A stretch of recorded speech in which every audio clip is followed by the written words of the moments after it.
मेरे भाइयों, हाल ही की दिल्ली की इलेक्शन की जीत देखकर आप हैरान हो रहे होंगे।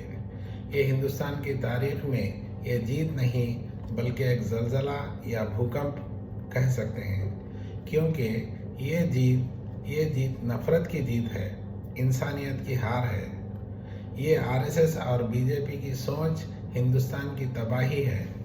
आने वाले दिनों में हिंदुस्तान को बदनाम कर देगी। ये सिलसिला अगर इसी तरह बढ़ता रहा तो आने वाले दिनों में हिंदुस्तान से इंसानियत का नामो निशान मिट जाएगा। 2014 से लेकर आज तक बीजेपी सिर्फ और सिर्फ नफरत के बुनियाद पर इलेक्शन जीत रही है, बल्कि ये सिर्फ और सिर्फ मुसलमानों के नाम पर अपना इलेक्शन जीत रही है। आरएसएस और बीजेपी के सिर्फ दो ही मुद्दे हैं, एक मुसलमान और दूसरा अंधविश्वास। आरएसएस और बीजेपी मुसलमान, इस्लाम, मुगल के नाम से हिंदुओं को डरा डरा के इलेक्शन जीत रही है।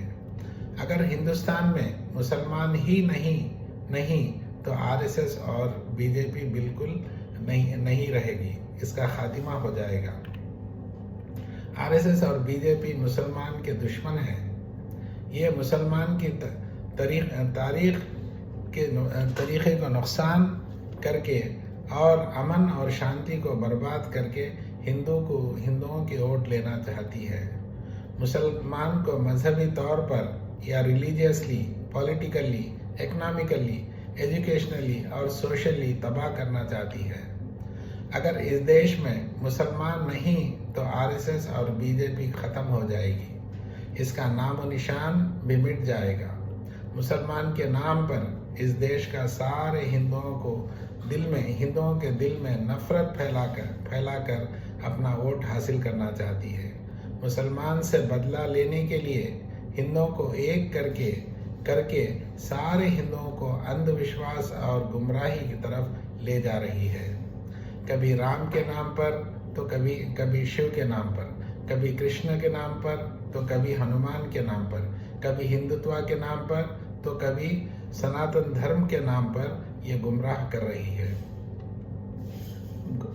2014 से लेकर अब तक बल्कि 2002 से लेकर आज तक मुसलमान मस्जिद, शरिया, पाकिस्तान, बांग्लादेश टेररिज्म के नाम पर इलेक्शन लड़ती आ रही है। अगर बीजेपी, मोदी जी, अमित शाह, योगी और आरएसएस मंदिर, मुसलमान, मस्जिद, इस्लाम, शरिया, पाकिस्तान, बांग्लादेश बोलना छोड़ देंगे तो इनकी ज़मानत भी जब्त हो जाएगी, इनकी ज़मानत भी नहीं बचेगी।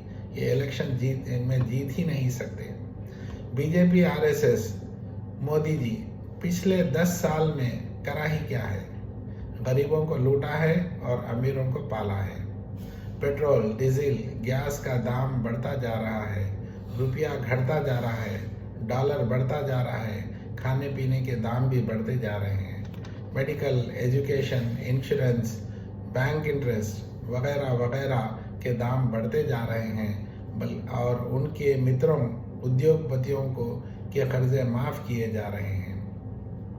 भारतीय झूठ पार्टी, बीजेपी का दूसरा नाम है भारतीय झूठ पार्टी, जो 2014 से लगातार झूठ बोलती आ रही है, जैसा कि इसका नाम ही है। 2014 से पहले यूपीए गवर्नमेंट का बजट था सिर्फ 12 लाख करोड़। आज मोदी जी के दौर में ये बढ़कर हो गया 50 लाख करोड़। आप अंदाज़ा लगाइए कि किस तरह गरीबों को ये लूट रहे हैं और उद्योगपतियों, मित्रों के कर्जे माफ़ कर रहे हैं। इस बजट में 12 लाख का इनकम टैक्स माफ़ किया गया बोल के ऐलान किए, लेकिन ये जो है ना, ये कुछ लोगों का फ़ायदा देकर ये अपने मित्रों का जो है ना ज़्यादा से ज़्यादा फ़ायदा कर रही हैं। क्या आपको मालूम है 2014 और 2025 में फ़र्क क्या है?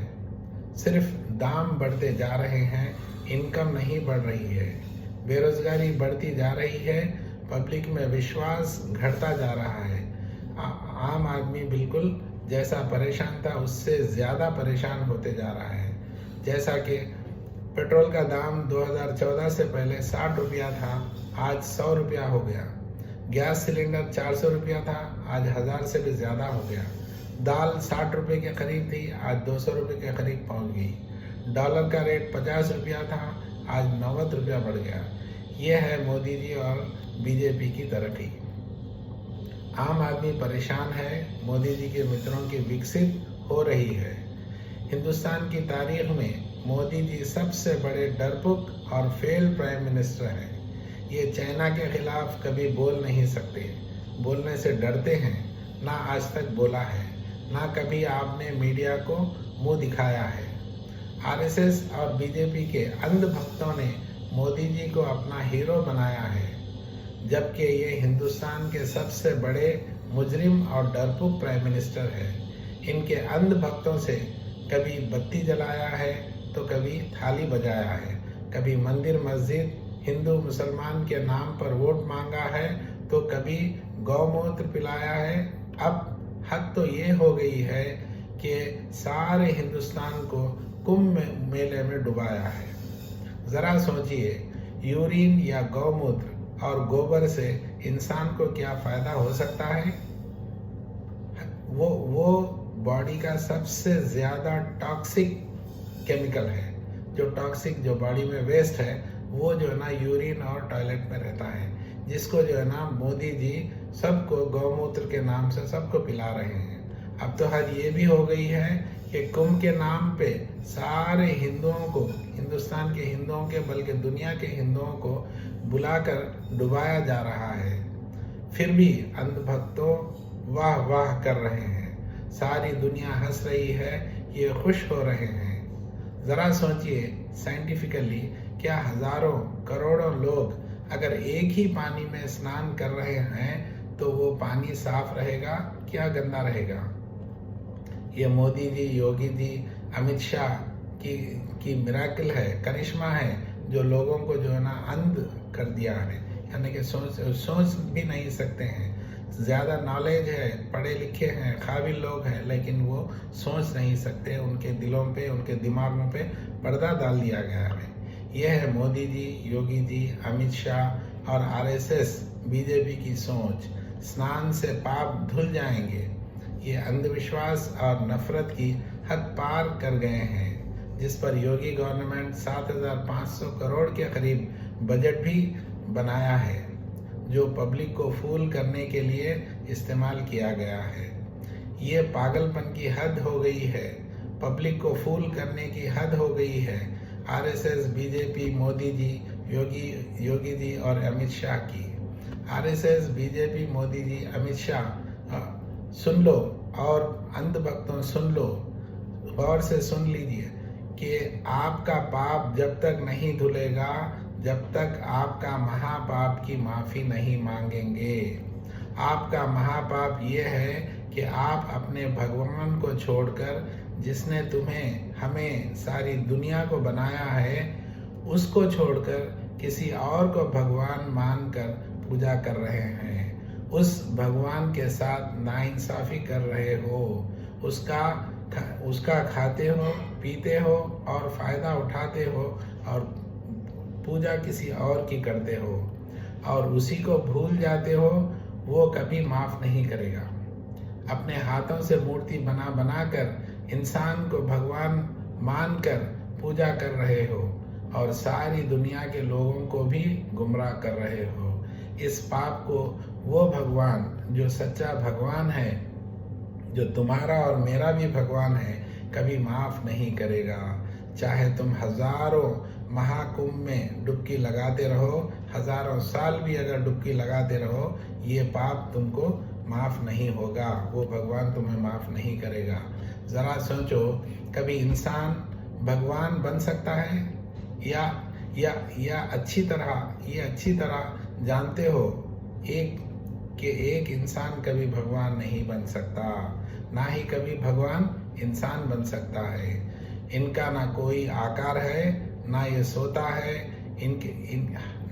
है, इनके कोई बच्चे होते हैं, या ये कभी मरता नहीं।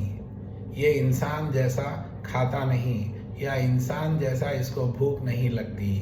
फिर भी ये लोगों को गुमराह कर रहे हैं ताकि इनकी रोजी रोटी चलती रहे, ताकि लोगों को फूल करते रहे और वोट लेते रहे। मोदी जी और बीजेपी आरएसएस का दाल रोटी पानी सिर्फ हिंदुस्तान के मुसलमान से ही है। आप तो पढ़े लिखे लोग हो, बहुत ही ऊंची ज्ञान रखते हो। कभी आपने पढ़ा है या सुना है कि किसी भी वेदास में या पुराणास में या ग्रंथ गीता रामायण में कि मैं ही तुम्हारा भगवान हूँ, मैं ही इस दुनिया को बनाया हूँ और तुम सब मेरी ही पूजा करो और मुझी से मांगो। क्या कोई भी भगवान ऐसा कहते हुए या पढ़ते हुए आपने किसी भी किताब या पुराणास वेदास में पढ़ा है? थोड़ा ज्ञान लीजिए, आप थोड़ा पढ़िए, अपना दिमाग को इस्तेमाल कीजिए, आपको खुद समझ में आ जाएगा कि ये सच बोल रहे हैं या नहीं। अल्लामा इकबाल का एक शेर है, बर्बाद गुलिस्तां को एक ही उल्लू काफ़ी है। यहाँ हर डाल पे उल्लू बैठा है, अंजाम गुलिस्तां क्या होगा। मोदी जी किस एंगल से पीएम लगते हैं, ज़रा सोचिए। ना ये चाल से पीएम लगते हैं, ना देखने में पीएम लगते हैं, ना इनकी सोच पीएम की है, ना इनकी बोल पीएम की है। पिछले 15 प्राइम मिनिस्टर्स हिंदुस्तान में गुजर चुके हैं। आपने देखा होगा, पंडित नेहरू से लेकर आई.के. गुजराल, लाल बहादुर शास्त्री, इंदिरा गांधी, अटल बिहारी वाजपेयी और हाल ही में मनमोहन सिंह जी जिनका इंतकाल हुआ, सारी दुनिया ने इनको सराहा है। ये एक काबिल, होशियार और शानदार प्राइम मिनिस्टर रहे। इन्होंने गरीबी को हटाया है, industry, education, research, defence, technology, agriculture, irrigation और स्पेस पर पहुंचाया है। आज़ादी के बाद हिंदुस्तान को बुलक कार्ट से लेकर मंगलयान तक पहुंचाया है। जो पिछले प्राइम मिनिस्टरों की तरक्की का प्लेटफॉर्म बनाया, जो पिछले प्राइम मिनिस्टर्स अपनी तरक्की का प्लेटफॉर्म बनाया है, उस पर मोदी जी बैठकर अपना नाम लिखाया है। जो पिछले सरकार किए हैं उसका नाम बदल कर अपना नाम लिखा है, चाहे वो वेलफेयर स्कीम्स हो या शहरों के नाम हो या एयरपोर्ट्स हो या स्टेडियम्स। ये ऐसा एक भी नया शहर नहीं बनाए। मोदी जी अपने ज़माने में 10 साल में कोई भी एक नया शहर नहीं बनाया।